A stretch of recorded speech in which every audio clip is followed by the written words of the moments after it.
My dear friend, railway special practice set का यह practice set number 29 है। इसमें रेलवे के प्रीवियस ईयर पेपर को संकलित किया गया है। जैसा कि आज का एग्जाम पैटर्न भी देख रहे हैं, करंट अफेयर के अलावे जो प्रश्न आ रहे हैं वो कुछ पिछले ही पैटर्न पे बेस्ड आ रहे हैं। तो आपके लिए यह सेट बहुत ही बेनिफिशियल होने वाला है। आप मेरे साथ वीडियो के लास्ट तक बने रहिए। आज का पहला प्रश्न है, डैश में ओजोन की उपस्थिति सूर्य की हानिकारक पराबैंगनी विकिरण को पृथ्वी तक पहुंचने से रोकती है। यानी ओजोन परत जो होता है वह वायुमंडल के कौन से स्फीयर में होता है, कौन से परत पे होता है? ट्रोपोस्फेयर, मेसोस्फेयर, स्ट्रेटोस्फेयर या फिर थर्मोस्फेयर? आपको सही आंसर बताना है।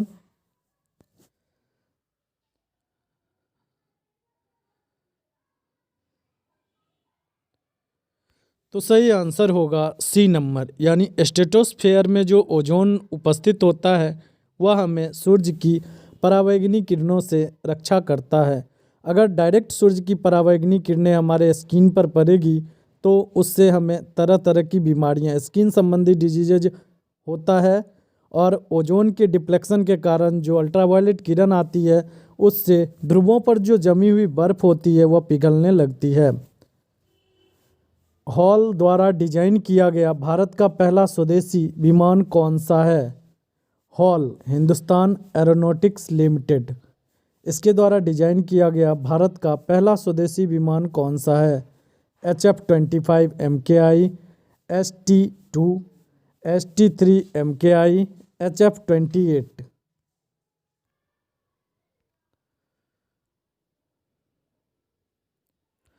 तो यहाँ पे आपका सही आंसर होगा बी नंबर, HT-2। यह हॉल के द्वारा, हिंदुस्तान एरोनॉटिक्स लिमिटेड के द्वारा डिजाइन किया गया भारत का पहला स्वदेशी विमान था। और अगर हॉल की बात करें तो यह बेंगलोर स्थित कंपनी है और इसकी स्थापना 1940 ईस्वी में किया गया था। कब? 23 दिसंबर 1940 ईस्वी में इसकी स्थापना की गई थी। निम्नलिखित में से कौन सा हिस्सा मानव त्वचा का सबसे बाहरी हिस्सा होता है? एपिडर्मिस, डर्मिस, हाइपोडर्मिस या नर्व फाइबर? जो मानव के त्वचा होते हैं उसके 3 परत होते हैं। आपको बताना है सबसे बाहरी हिस्सा कौन सा होता है।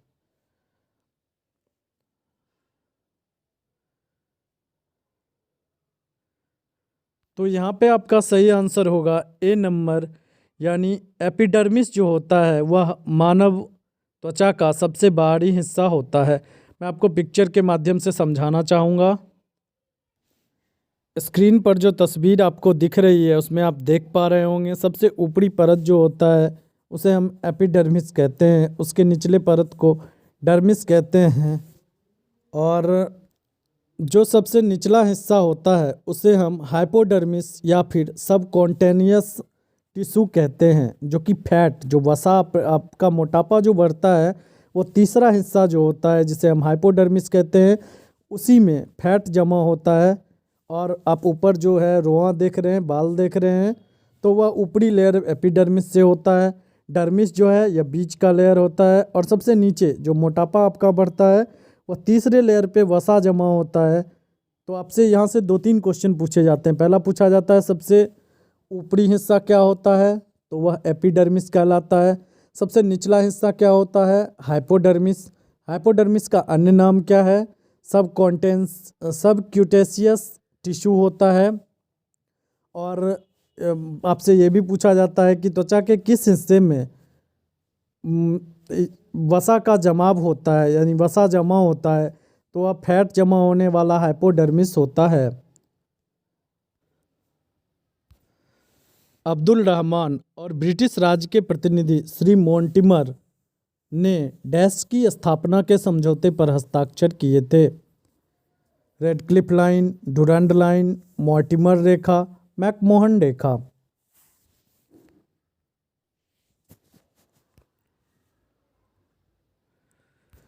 तो यहाँ पे आपका सही आंसर होगा बी नंबर, डुरंड रेखा। यह जो है अब्दुल रहमान और ब्रिटिश राज्य के प्रतिनिधि श्री मोंटिमर के द्वारा निर्धारित किया गया था।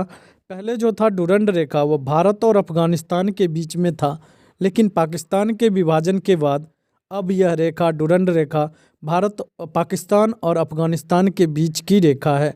अगर बात करें रेड क्लिफ लाइन की तो यह भारत और पाकिस्तान के बीच की रेखा है, और मैकमोहन रेखा यह भारत और चाइना के बीच की रेखा है। विश्व में भारत का सबसे ज़्यादा भाग कौन सा फसल उगाता है? तिलहन, गन्ना, गेहूं, सेब।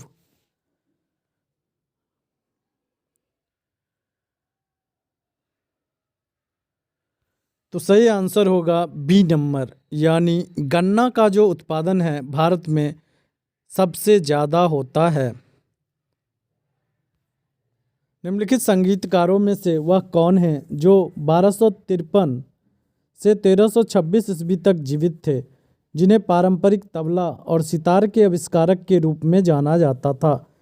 और ऐसा कहा जाता है कि मैं हिंट भी दे रहा हूँ कि ये जो थे ये लगभग 6 से 8 सम्राट जो हुआ करते थे उनको उन्होंने देखा था। तो तानसेन, अमीर खुसरो, स्वामी शास्त्री, बैजू बावड़ा।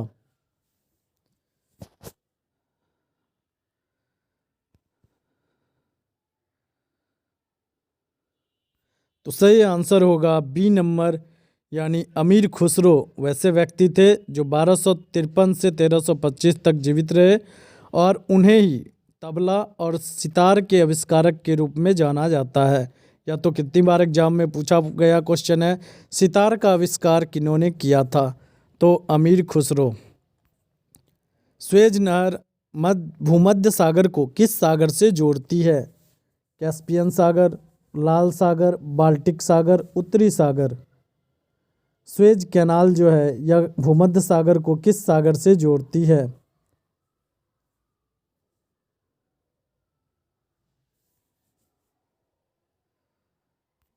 सही आंसर होगा बी नंबर, स्वेज नहर जो है यह भूमध्य सागर को लाल सागर से जोड़ती है। कामरूप का प्राचीन साम्राज्य राज्य किस राज्य में मौजूद था? यानी किस राज्य को पहले कामरूप कहा जाता था? राजस्थान, मणिपुर, असम, केरल।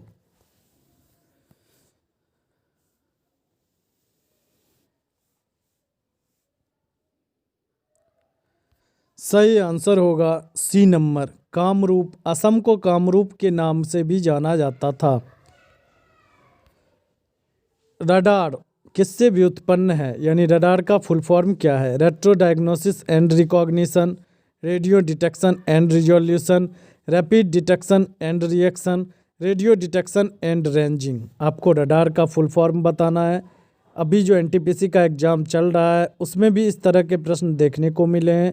सोनार, रडार, ये जो टेक्निकल टर्म है उनके फुल फॉर्म पूछे जाते हैं।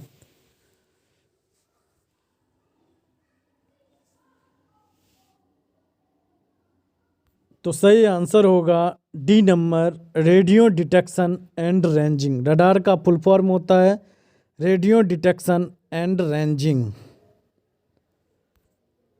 डीपीटी वैक्सीन में पी किसे संदर्भित करता है? सोरायसिस, पर्टुसिस, पैंकोलाइटिस या पार्किंसन। डीपीटी का टीका लगाया जाता है। आपको बताना है कि पी जो है वह किसे संदर्भित करता है।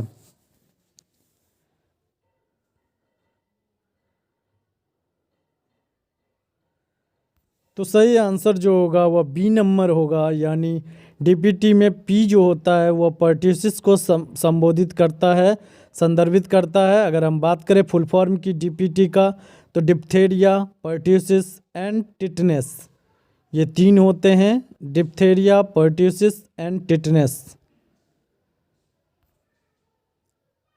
राइजोम डैश का एक उदाहरण है, यानी इस जो भी ऑप्शन दिए गए हैं उसमें से कौन सा राइजोम या प्रकंद का एक उदाहरण है? गाजर, शकरकंद, लहसुन, अदरक। प्रकंद या राइजोम इनमें से कौन सा है?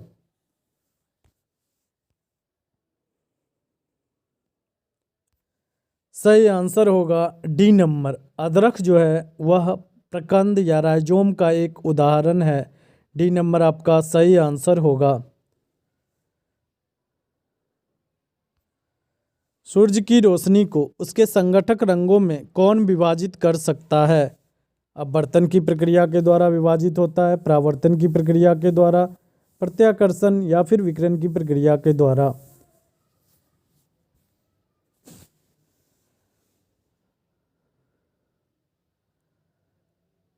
तो सही आंसर होता है ए नंबर, अपवर्तन की प्रक्रिया के द्वारा ही सूर्य के जो श्वेत प्रकाश किरणें होती है वह 7 रंगों में विभक्त हो जाती है।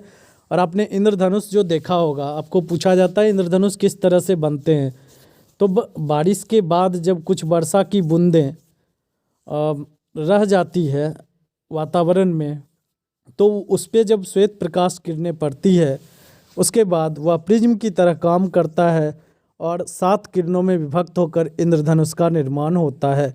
तो यह कौन सी प्रक्रिया होती है? अपवर्तन की प्रक्रिया होती है। मालविका अग्निमित्र किसने लिखा था? भास, कविराय, बाणभट्ट, कालिदास।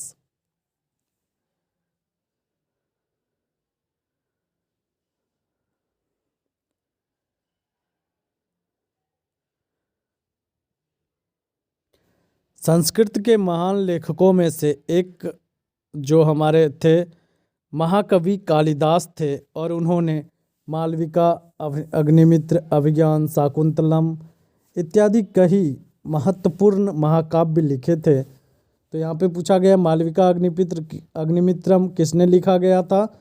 तो यह लिखा गया था कालिदास के द्वारा। कौन सी नदी कर्नाटक और तमिलनाडु में बहती है? कृष्णा, गोदावरी, कावेरी या पेरियार। या हाल ही में जो क्वेश्चन पूछा गया है वो इस तरह का क्वेश्चन था कि कावेरी जल, चलिए मैं आंसर बता ही देता हूँ। कावेरी जल विवाद किन किन राज्यों के बीच में है?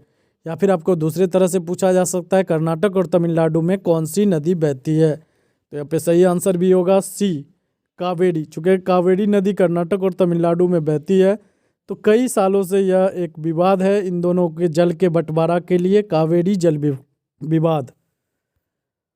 जीका वायरस किसके द्वारा मनुष्य में संचारित होता है? चूहा, मच्छर, झिंगूर, खरगोश।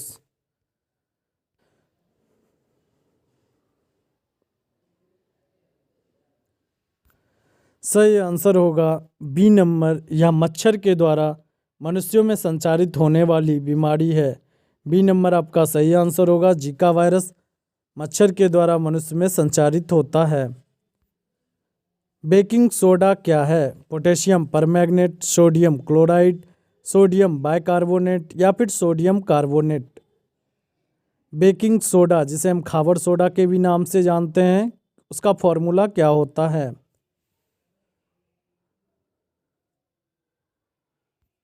तो सही आंसर होगा यहाँ पे सी नंबर आपका सही आंसर होगा।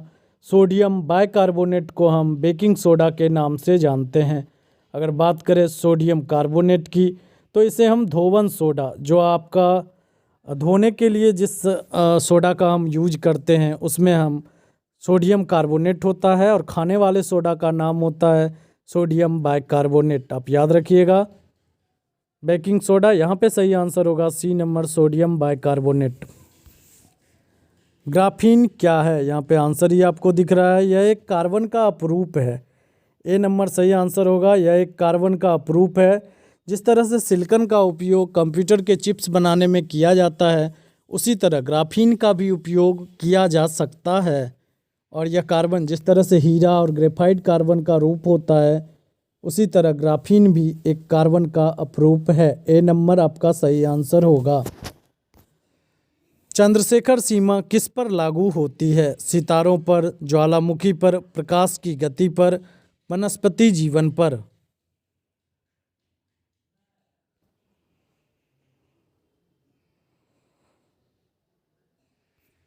तो सही आंसर होगा ए नंबर, चंद्रशेखर सीमा जो होती है यह सितारों पर लागू होता है। मैं थोड़ा डिटेल में बताता हूँ चंद्रशेखर सीमा क्या होता है। अपने तारों का टूटना सुना होगा ना, तो जब ये चंद्रशेखर सीमा यह एक फिक्स किया गया है, सुब्रमण्यम चंद्रशेखर जो भारतीय वैज्ञानिक थे उनके द्वारा एक लिमिट तय किया गया था। इससे जब बड़ा आकार तारों का होता है तो वह टूट जाते हैं। मैं थोड़ा डिटेल में आपको बताता हूँ। स्क्रीन पे आप देख रहे होंगे किसी अस्थाई वाइट ड्वार्फ तारे का सैद्धांतिक रूप से अधिकतम संभावित द्रव्यमान ही चंद्रशेखर सीमा कहलाता है। और इसका जो वर्तमान मान है चंद्रशेखर सीमा का 1.4 सौर द्रव्यमान माना गया है। इसका मतलब अगर 1.4 हम बोलते हैं तो इसका मतलब होता है एक वाइट ड्वार्फ का द्रव्यमान जो है सूर्य के द्रव्यमान का 1.4 गुना से अधिक नहीं हो सकता। अगर वो सूर्य के द्रव्यमान के 1.4 गुना से अधिक होता है तो वह टूट जाता है। और वही हम लोग देखते हैं ना जिसमें बोलते हैं कि मतलब मन्नत मांग लो वो तारा टूट रहा है, तो वो इसी चंद्रशेखर सीमा को क्रॉस करने के बाद तारे टूटते हैं। तो आप याद रखिएगा चंद्रशेखर सीमा का मान कितना है 1.4 सौर द्रव्यमान। इसका मतलब क्या हुआ कि सूर्य के द्रव्यमान का 1.4 सौर गुना अगर कोई तारे का द्रव्यमान होता है तो वह टूट जाता है।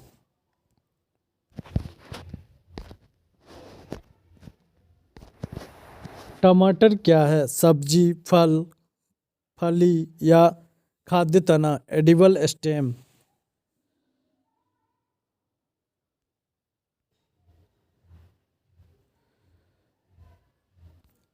तो यहाँ पे सही आंसर होगा बी नंबर फल।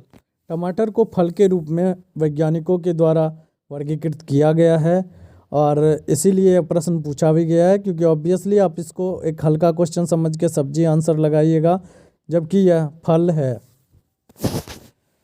वर्तमान में दुनिया का सबसे ऊंची इमारत कौन सी है? तो बुर्ज खलीफा, पेट्रोनास, वारसो रेडियो मास्ट या फिर संघाई वर्ल्ड फाइनेंशियल सेंटर। आपको सही आंसर बताना है। सबसे ऊंचा इमारत कौन सा है दुनिया का?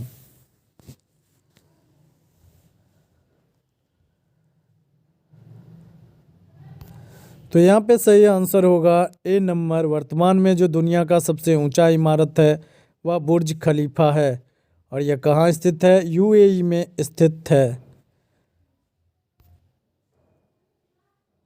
दुबई में यह स्थित है। वर्तमान में दुनिया की सबसे ऊंची इमारत बुर्ज खलीफा। निम्नलिखित में से किसने फिल्म निर्देशन के लिए ऑस्कर जीता है? ए आर रहमान, गुरुदत्त, सत्यजीत राय या गुलजार। इसको ऐसे भी पूछा जा सकता है निम्न में से कौन से फिल्म डायरेक्टर हैं? तो आपको सही आंसर बताना है कौन से फिल्म डायरेक्टर ने ऑस्कर जीता है।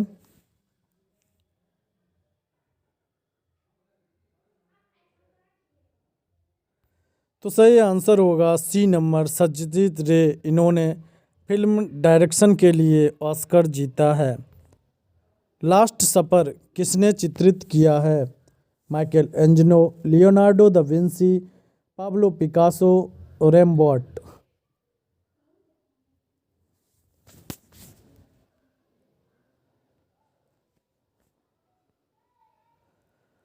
तो सही आंसर होगा B number, Leonardo da Vinci की प्रसिद्ध कृति है लास्ट सपर। एक और आप नाम जानते ही होंगे, मोनालिसा।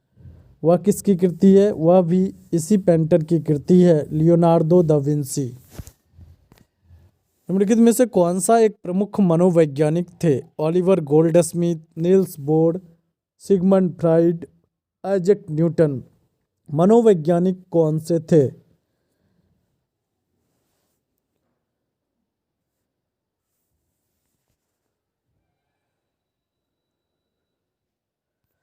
सही आंसर होगा सी नंबर, सिगमंड फ्राइड। यह एक प्रसिद्ध मनोवैज्ञानिक थे और यह कहाँ से बिलोंग करते हैं? ऑस्ट्रेलिया से बिलोंग करते थे। निम्नलिखित में से किसके अधिकतम पैर होते हैं? मकड़ी, मिलीपैड्स, गोजर जिसे हम सेंटीपैड कहते हैं या फिर ड्रैगन फ्लाई।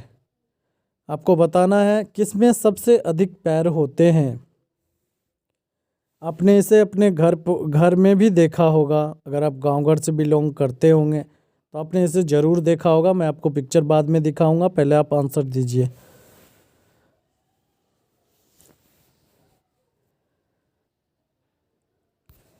तो सही आंसर होगा बी नंबर, सहस्त्रपाद। मिलीपैड जो होता है इसके ही सबसे अधिक पैर होते हैं। वैसे ऑप्शन से भी आप देख के बता सकते हैं। सहस्त्र मतलब 1000, पाद मतलब पैर।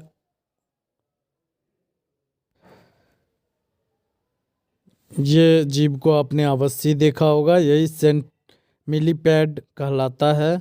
आप देख लीजिए, ये फिगर आपने कहीं ना कहीं ज़रूर देखा होगा अपने आँखों से। टच करने के बाद ये मतलब क्वाइन के शेप में आ जाता है। लीमर क्या है? मानव शरीर में एक हड्डी, कैंसर के विकास का एक प्रकार, एक साधारण मशीन, मेडागास्कर में पाया जाने वाला एक जीव।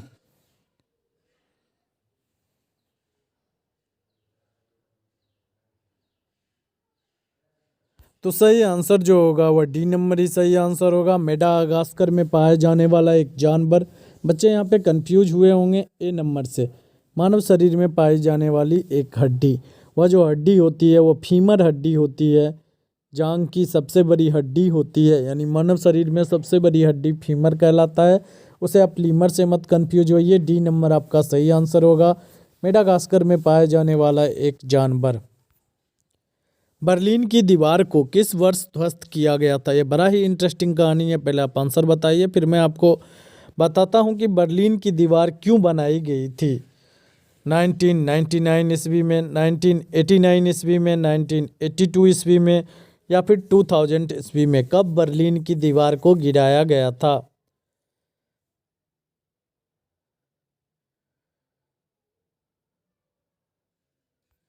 तो सही आंसर होगा बी नंबर, 1989 ईस्वी में बर्लिन की दीवार को ध्वस्त किया गया था।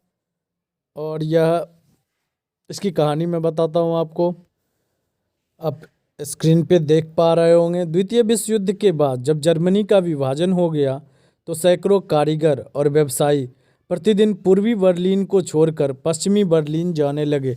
यानी जब विभाजन हो गया, बर्लिन दो पार्ट में बट गया, पूर्वी बर्लिन और पश्चिमी बर्लिन, तो व्यापारी और बहुत से राजनीतिक लोग भी पूर्वी बर्लिन को छोड़कर पश्चिमी बर्लिन जाने लगे। और पश्चिमी बर्लिन जो था वह कैपिटलिस्ट कंट्री था, जबकि पूर्वी बर्लिन गरीब देश था, आर्थिक रूप से गरीबी थी वहाँ पे। तो लोग पूर्वी बर्लिन को छोड़कर रोजगार और व्यवसाय के ही चक्कर में पश्चिमी बर्लिन आने लगे। और बर्लिन के दीवार का जो मेन उद्देश्य था वो इसी प्रवासन को रोकना था, यानी पूर्वी बर्लिन के लोग पश्चिमी बर्लिन की तरफ ना आए, इसीलिए बर्लिन की दीवार को बनाया गया था। अंततोगत्वा लोगों के ही एफर्ट के कारण इस दीवार को तोड़ा गया। और वो कब तोड़ा गया आपको आंसर दिखा ही होगा।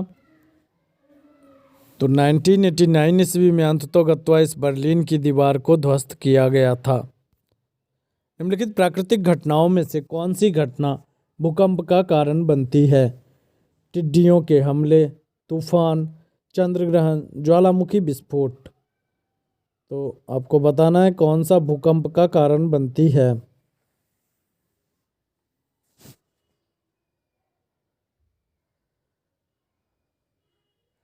सही आंसर होगा डी नंबर, ज्वालामुखी विस्फोट में जो लावा निकलता है उसके कारण प्लेट आपस में टकरा जाते हैं, यानी नीचे का जो उथल पुथल होता है जिसकी वजह से भूकंप आते हैं। तो यहाँ पे जो मेन चीज़ जो है, जो घटना है, वह ज्वालामुखी विस्फोट ही आपका सही आंसर होगा। सी नंबर यहाँ दिख रहा है बट ये डी नंबर होगा, नंबरिंग में गलती हो रखा है। ज्यामिति का जनक किसे कहा जाता है? आपको बताना है ज्यामिति का जनक किसे कहा जाता है। यूक्लिड, पाइथागोरस, रामानुजन या फिबोनाची?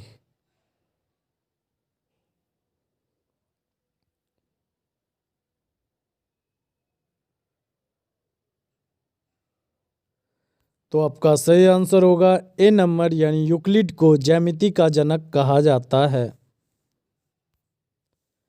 उच्चतम न्यायालय के न्यायाधीशों की सेवानिवृत्ति की उम्र क्या है? 61 ईयर्स, 63 ईयर्स, 65 ईयर्स या 68 ईयर्स? बात हो रही है सुप्रीम कोर्ट की, उसके न्यायाधीशों की सेवानिवृत्ति की उम्र क्या है?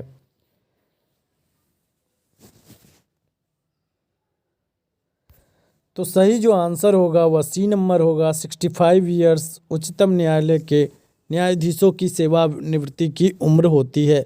यानी उच्चतम न्यायालय के न्यायाधीश 65 साल में रिटायर करते हैं। भारत के मुख्य चुनाव आयुक्त कौन हैं? आप ऑप्शन पे ध्यान मत दीजिए, ये उस समय का है जब ये प्रश्न पूछा गया था, 2016-17 का है। मैं आपको बताता हूँ, अभी जो हमारे मुख्य चुनाव आयुक्त हैं वह सुनील अरोड़ा हैं। आपको नाम याद रखना है, मुख्य चुनाव आयुक्त सुनील अरोड़ा। और दो अन्य चुनाव आयुक्त होते हैं मुख्य चुनाव आयुक्त के सहायता के लिए। उनमें जो दो अन्य चुनाव आयुक्त हैं वो हैं सुशील चंद्रा, और एक अभी हाल ही में नए बने हैं तो उनका नाम है राजीव कुमार। इससे पहले अशोक लवासा थे जिनका जगह लिया है राजीव कुमार ने। भारत के राष्ट्रपति के पद की शपथ किसके द्वारा दिलाई जाती है? प्रधानमंत्री, लोकसभा के अध्यक्ष, मुख्य चुनाव आयुक्त, भारत के मुख्य न्यायाधीश।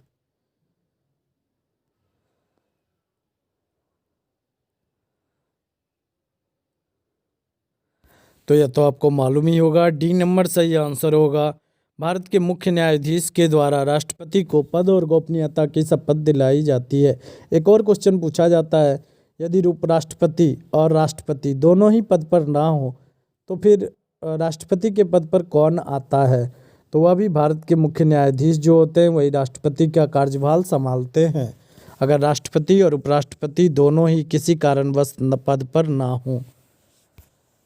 निम्नलिखित में से कौन सी प्रक्रिया कार्बन डाइऑक्साइड के वातावरण को हटाती है? यह तो आपको मालूम ही होगा, फोटोसिंथेसिस, बायोडिग्रेडेशन, इलेक्ट्रोलाइसिस या फिर गैल्वेनाइजेशन। प्रकाश संश्लेषण, बायोडिग्रेडेशन, विद्युत अपघटन, इलेक्ट्रोलाइसिस या फिर गैल्वेनाइजेशन।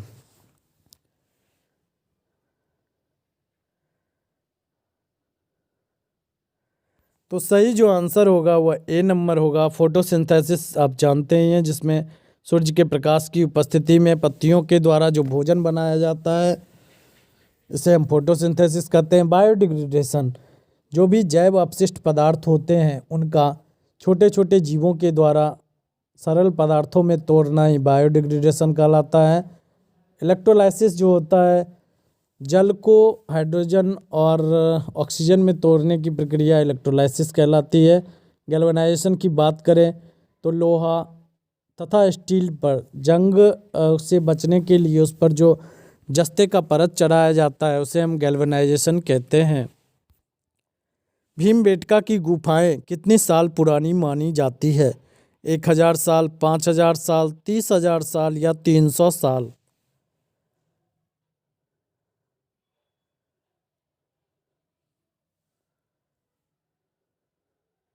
सही आंसर होगा सी नंबर, भीमबेटका की गुफाएं जो मध्य प्रदेश में स्थित है यह 30,000 साल, सी नंबर सही आंसर, 30,000 साल पुरानी गुफाएं हैं। जैव प्रौद्योगिकी, बायोटेक्नोलॉजी का क्या तात्पर्य होता है? बैक्टीरिया का तकनीकी अध्ययन, शरीर में रसायनों का तकनीकी अध्ययन, मानव शरीर रचना विज्ञान के क्षेत्र में तकनीक का इन्फ्यूजन, औद्योगिक प्रक्रियाओं में सजीवों का उपयोग। देखिए, आपको ये थोड़ा बोरिंग ज़रूर लग रहा होगा कि ऐसे ऐसे प्रश्न पूछे जाते हैं, लेकिन रियल में मैंने देखा है यूट्यूब पे बहुत सारे चैनल ऐसे हैं जो आपको सिंपल सिंपल प्रश्न देकर और थंबनेल में लगाते हैं 17 जनवरी सेकेंड शिफ्ट, 18 जनवरी फर्स्ट शिफ्ट। आप किसी जिसने एग्ज़ाम दे के आया है उससे पूछिए क्या जो प्रश्न यूट्यूब पे घूम रहा है, सर्कुलेट हो रहा है, क्या वो प्रश्न पूछे गए थे? आपको आंसर मिलेगा नहीं। तो बस अपना यूट्यूब चैनल चलाने के लिए कुछ लोग जो मन हुआ वही हल्का हल्का प्रश्न देकर उसमें टैग ऊपर में लगा देते हैं थंबनेल कि इतने आसान प्रश्न पूछे जा रहे हैं, और जो मन हुआ अपने मन से प्रश्न दिखाते हैं, जबकि बच्चे उसमें कंफ्यूज होते हैं और खुश हो जाते हैं। रियली जो प्रश्न पूछा जा रहा है वो कुछ पिछले ही पैटर्न पे बेस्ड है, तो आपको यह बहुत ही बेनिफिट करने वाला है। तो सही आंसर होगा डी नंबर, यानी औद्योगिक प्रक्रियाओं में सजीवों का जो उपयोग होता है उसे ही हम बायोटेक्नोलॉजी कहते हैं। BIOS का पूरा नाम क्या है? बाइनरी या कंप्यूटर से रिलेटेड टर्म है। Binary interchange operational system, basic input output system, beginners input operation symbol, basic interface oriented service. BIOS इसका फुल फॉर्म क्या है?